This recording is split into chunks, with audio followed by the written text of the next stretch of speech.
Hello and welcome back to the letter. I still don't know what to pick here.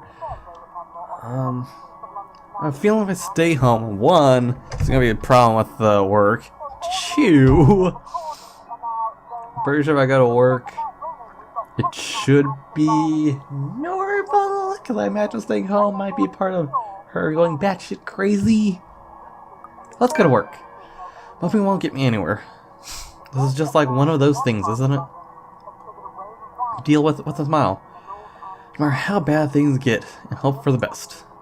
Although my whole body feels like lead and my limbs are sore, I push myself away from the chair and head for the shower. The letter I dropped on the floor last night flutters open as I pass by, unfolding for no one else but me to see. Every word written on it glares back at me. They sneer. They ridicule, like living beings fully aware of what they've done. With a huff, I picked it up and shoved it into my bag, perhaps with more anger and frustration than I'm used to showing. This too I'll deal with. Somehow I'll find a way and make things right. I have to, before it takes more people from me. Stalking against fake. Great. Even if I must do it on my own. And hopefully not go crazy. Papers rustling, telephones ringing, feet shuffling. Overall, today looks like a typical working day at Brighter Reality Corporation. Except it isn't. There's thick with attention and spoken question. No doubt everyone present has already heard about Rose. If they missed last night's report, they'll likely see it in the morning news, in the papers, or on various news sites on the internet. Everywhere is a bitter reminder. In fact, everyone's giving me a wide berth, as though mere mention of Rose would be enough to trigger something in me. It's appreciated, but it only serves to create a bigger hole in the place Rose has left. After lunch, my boss calls for a meeting. I don't have to look up from my work to know what it is about. He's in a strange, pensive mood today, probably out of respect for a dead colleague. Oddly, I'd appreciate more if he just shouted at me today. Anything is better. I'm sure you've all heard of what happened to Miss Cooper. She was a valued member of our team and she will be missed. There's no date for a funeral, yet, but those who wish to attend, kindly speak with your respective supervisors. By the way, has anyone heard about our still AWOL staff? None? HR, you know what to do. Santos, a word? In my office? Okay. At the end of it, I've been given the eternity of Rose's workload, including finalizing the rights papers, and have been promised a pale compensation for my efforts. I think expecting me to be happy about it. Instead, I immerse myself into my work. I have to anyway, if I'm about to forget. What? Employee of the Month. That does not make me feel any better about the situation right now, game. Or Steam. Oh, god damn it. So she's sad while doing it. Oh. Isabel. Time flies when you do, and by the time I give notes, it's already late. Everyone's already gone, leaving me in the company of a radio, a member of our janitorial staff. I don't even know his name. Rose likely does. She remembers people easily like that. The Luxbon Police Department continues its search for the following reported missing people. The radio blares one name after another. Hold on a second. Missing? Aren't they? Still have to check. Frantic, I turn back to my desktop. Loud tapping my fingers against the keys fills the office for a better part of my shift. And I look through everything. The background about the place, its history from the current owners, and the list of employees hired under BRC. And I'm right. Of course I am. BRC may have a lot of stuff. They may have a lot of agents hired, but I remember those names anywhere. After all, they're also part of the crew who worked with us in preparing the mansion for the open house. Oh, so anyone who's been at the mansion's haunted. And the letters. No, they can't be. I hope it's not what I'm thinking. But Rose is... Something snaps into place in a fraction of a moment. These people, Rose, the letter. I need to... No, if it's like this, they still won't believe me. I have to make sure of it first. Evidence doesn't lie. That's what Ash often says, right? If I have proof, then maybe. I don't want to get my hopes up, but maybe there's still a way I could save them. A letter, my phone, papers, and anything that will be useful. I grab all of them and stuff them in my bag. I mean, let's think about it. She has the letter, just showing that obviously won't be enough. But showing that it's the same letter, that's the same thing that's been shown on the news with Rose. It's connected, it's all been about the mansion. You can't just come up with that, then again. I guess with all that, it wouldn't lead to, hey, I'm not crazy and there's shit going on. It's more like, oh, you're the killer. You have to be, because you're related to the mansion. You're the only survivor of all of this. Never mind. God damn it! No one's gonna believe her! The letter, my phone, papers, anything that will be useful. I grab all of them and stuff them in my bag.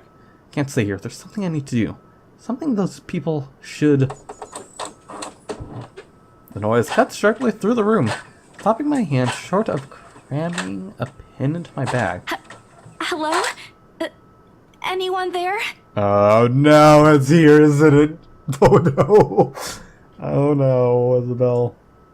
Someone must have left their printer open again. I may be in a hurry, but if I don't turn it off, another person's certainly going to have a fit tomorrow over wasted copy resources. Most of the time it's Rose who does the nagging, but the clicking of my pen in my hand is a welcoming distraction. They search for the said object. Oh, the papers are all going to say, help me. Oh no, each stride my feet takes also echoes throughout the empty workplace. I lost sight of the janitor minutes ago. And with me being the only one left, the tapping of my feet against the wooden floor is something I soon learned to appreciate. It doesn't take me long to find it. By the time I... Give me a second. The road's clogged, my nose blocked. God damn it. In the middle video, why? By the time I turn it off, 5 pages already strewn about on the ground. The paper tray had also been left ajar. Sighing, I pick it, each of it. Make it do this, make it speak, holy crap. Sighing, I pick each of it up to put someplace proper. But the paper that greets me next makes my blood run cold. It is. The chill that makes... Yeah, that wouldn't be just any old red ink. And how would it... I don't know. That wouldn't make sense for how it is. For copying paper, I don't know.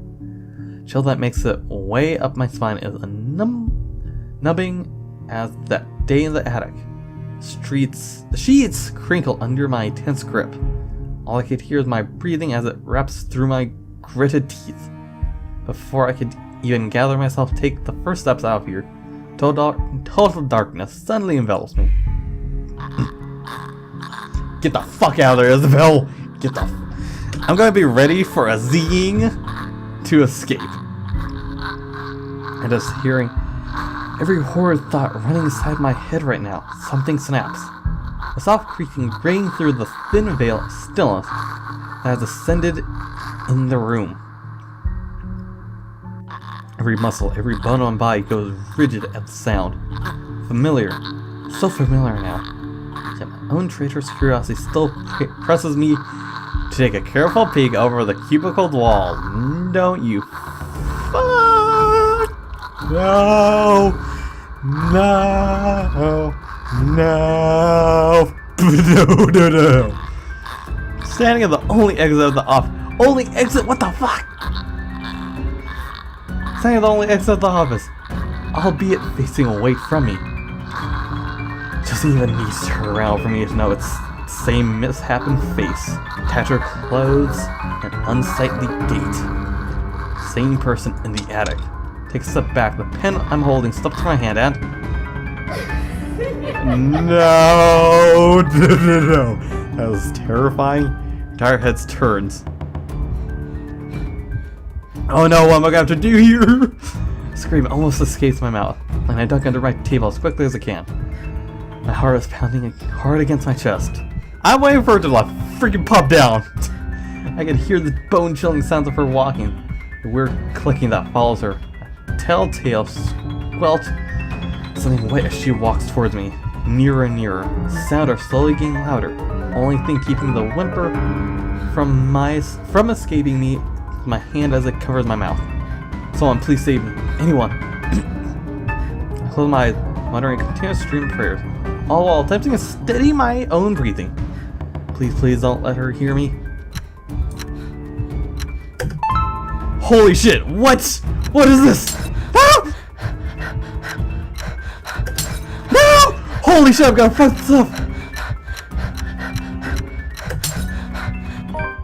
Boo! Boo! Boo! Oh! I fucked up! I've killed Isabel! Oh no!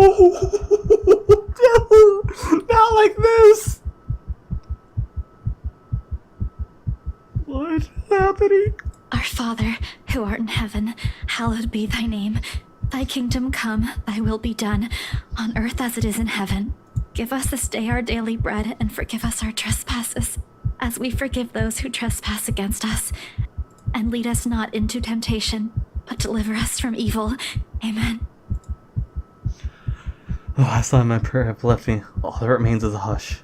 None of her footsteps, nor those chilling sounds that she makes. Only silence. Is it safe? No, it's not. There's time passes, and when nothing comes... What? Fuck!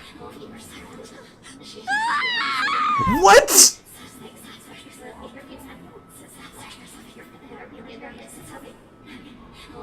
Continue!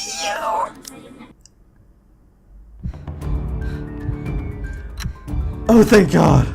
Oh, thank God I could keep going on. Oh, thank God. Oh, thank God I didn't kill her.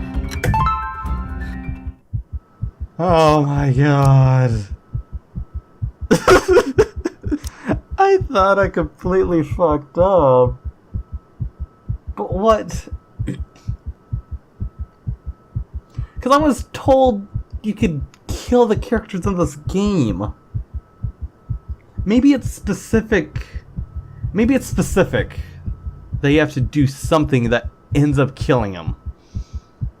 Or maybe it's like the last choice at the end of the game or something where it's like, oh, you got a choice. What are you gonna do? Do you gonna do this or this? Because one is gonna kill you. Seconds, minutes stretch out before my apologizingly... Is she gone? Slowly open my eyes to take a peek. Oh, I don't dare move or make a noise. In the face of such terror, I can only beg. I was silent, please, to whoever is out there. Please, please don't let her notice. I want to live.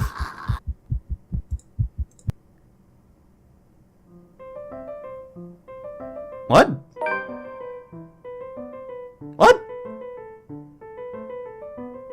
So we're just swapping over to Hannah now? Journal, profiles. Oh, this is the order that we're going to do with everyone, I think. So it's Hannah now. She's British, I can tell. She's an Angelican. Okay. She's a Taurus. Occupation of high heiress. Okay, I don't know what that means, but okay. Interesting. Well then. Wait a second. Hold on. Let me go back there again. Wait, what did that say about the relation? This 7-year marriage is strained, but Hannah tries her best to make it work. Oh, so the relationship isn't going well with the two. Okay. Let's see. If we go to relationship... Oh, everyone's relationship with each other is different. And whoever you're playing as, I'll have them blanked out.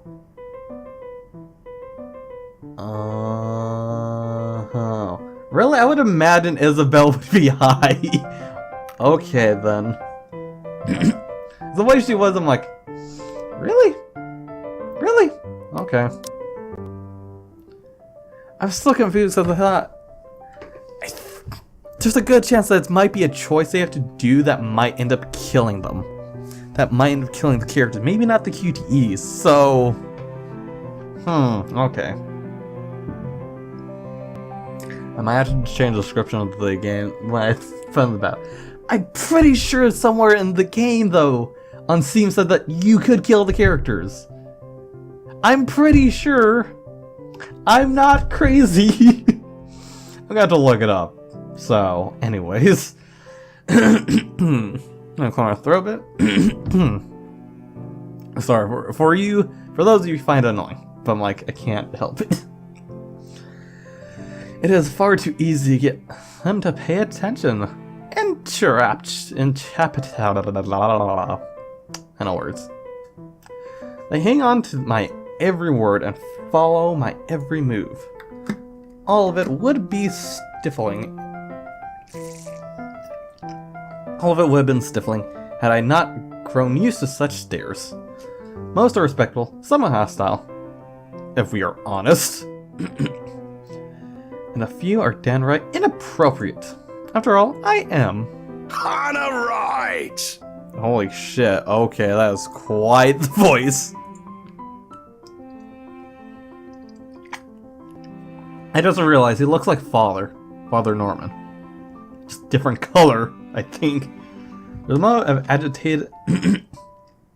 agitation as a familiar, less than welcome face approaches me with a suggestive smirk on his face. Of course, I have to keep a benevolent smile and greet him as I greet any good friend. After all, this man can turn heads, being famous in his own right. Officer Lee! What a pleasant surprise. I didn't think you'd have the time to attend tonight's party. He's more Luke's friend than mine, really, and I'm quite sure I only invited his wife. Much like I am... Oh my god, let me catch my breath after the whole situation. Much like I am only friends with the chief inspector because of Luke, Luke is only friends with Rochelle because of me. Unlike how I treated Lee, however, Luke never hid his animosity for the Lee matriarch. Matriarch? I don't know, first thing that comes to mind, Mass Effect. Lee matriarch. It was an odd sort of friendship where we would have awkward double dates. I don't even recall his first name. It started with an N, I think? I might be wrong. Aside from being chief inspector of Luxembourg police, his wife, Rochelle Lini Vance, owns a general electronics company, fridges and freezers mostly. Oh, I always have time for my favourite socialite couple. Might I say, you look positively ravishing tonight. I see the husband isn't with you. He sounds creepy as fuck. The way he eyes me up is enough to make my skins crawl. Just wish Luke is here to fend off the more unseemly of our peers. You know, the ones. Men who are just a bit too friendly, staring too long at my assets, and getting close just because my husband is not here. And to think they have the gall to do this at my own party. In my own house, if I might add. But like a high society woman worth her salt, I know how to handle it with grace and dignity. I suppose you are looking pleasant as well. Luke's busy with work, unfortunately. Rochelle isn't here? A shame. I do hope he isn't causing you much trouble. That husband of yours can be a bit daft sometimes, acting like he's still some young bachelor. The wife sends her regards and her apologies, but something came up with a doctor and she needed to attend to it. You know her, being pregnant and all. We make a small talk. Rather, I'm forced to do so as he would not leave my side after finding his place there. Much to my chagrin. I have no clue. Chagrin. I've been we can do this, come on! We know English! I've been extricated from the few who flock and hope is a flattering, God, the audio spike, who flock in hope the flattering, for I could tolerate them far better than Lee. He is a nice enough person. I adore his wife, who is obviously the brains behind the two, but there is something unsettling about him. I do not trust him as much as I want to. He regaled to me tales of the Luxembourg Police Department, different affair to the usual gossip I am privy to. And though I loathe to admit it, oh my god, we could do this. Come on, we could speak. We know English. It's the only language we know. Come on. I'm privy too, and though I loathe to admit it, is interesting nonetheless. I expect the topic of business to die out quickly, which would be understandable enough due to the confidential nature of his work. But oh boy, was I wrong. So, wearing civvies, I steal and drive off with one of the police mobiles, right? In the mirror, I see the mutant chasing on foot and screaming about theft. The look on his face was priceless when I parked it in the garage. Oh my. You made him chase you all the way home for a prank. What did Rochelle have to say about that? Rochelle has a strange love and hate affair with Lee. He is married with a man who did not grow up past his early 20s, judging by the way he acts. Surprisingly enough, they've been married for a good 20 years. A lifetime if you compare it to my marriage for 7 years with Luke. On the other hand, well, Luke is no Lee. I should be happy about that, I suppose.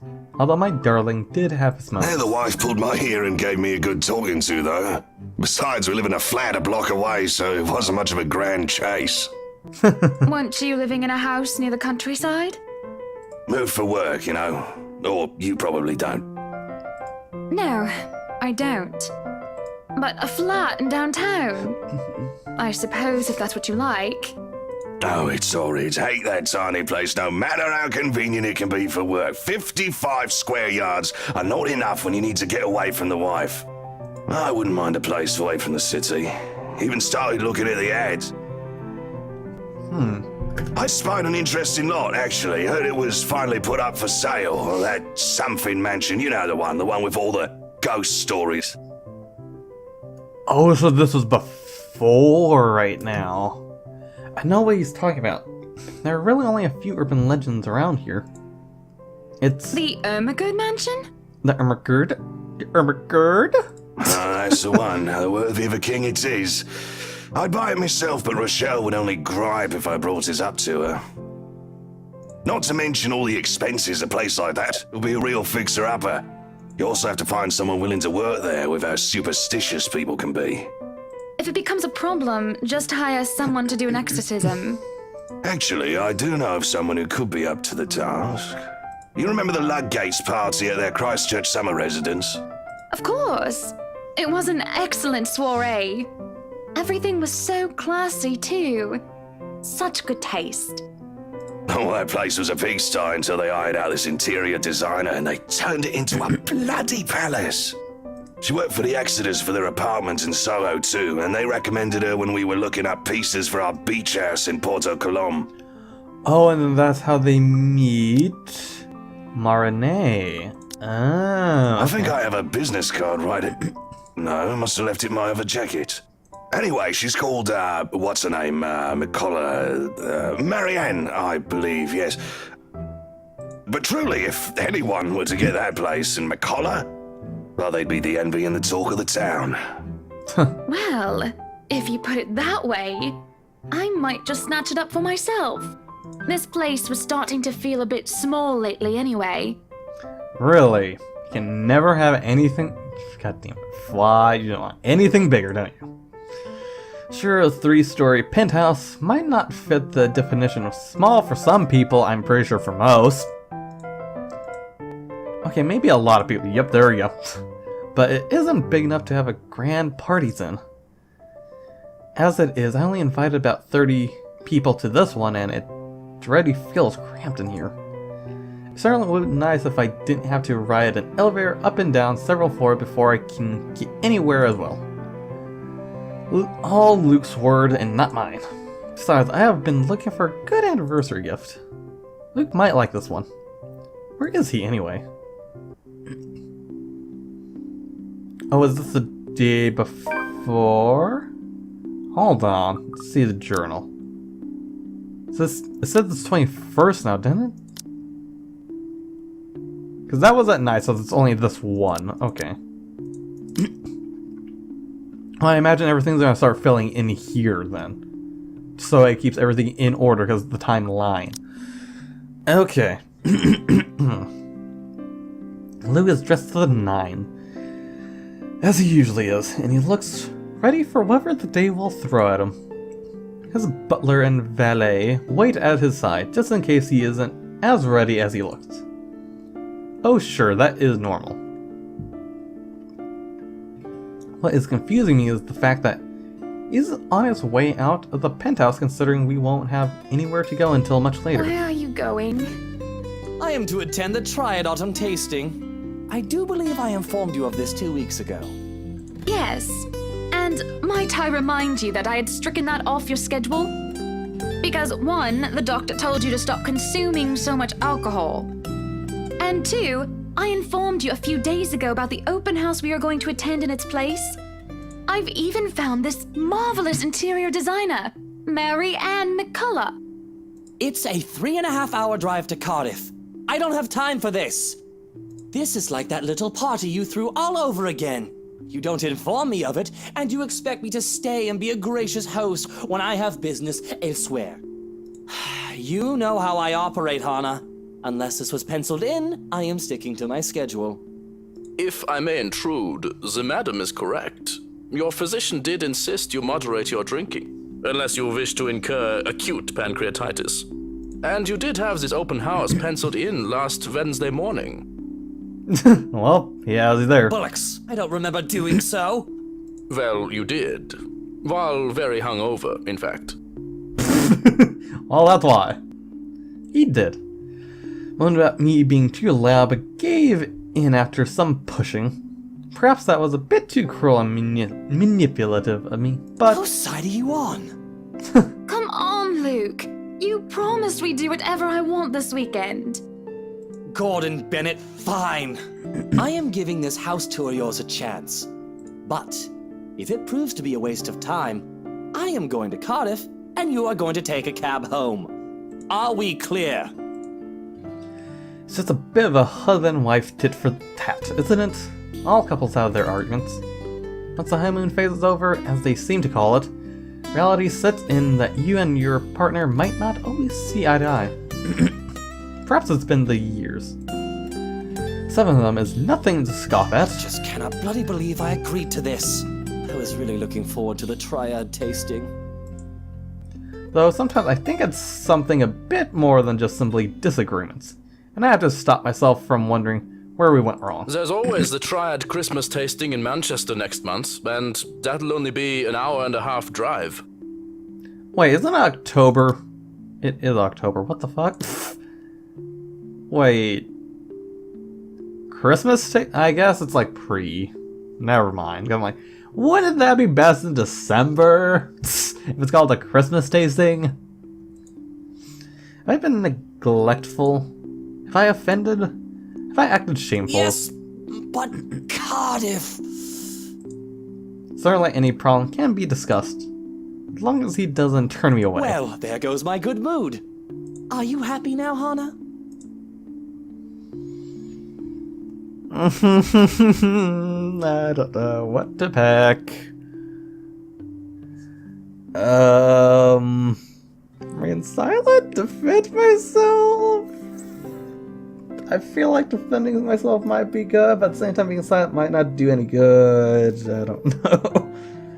Okay, well after this trying to realize what kind of person this guy's gonna be. So I'm also going to end it here though, because I'm getting close to my usual limit for the video. So if you guys enjoyed the video, got the like or up button. If you want to see more, got the subscribe or follow button to be notified of the next part and anything else I make. If you got anything to say, say some comments below, and I'll see you guys in the next video. Comrades,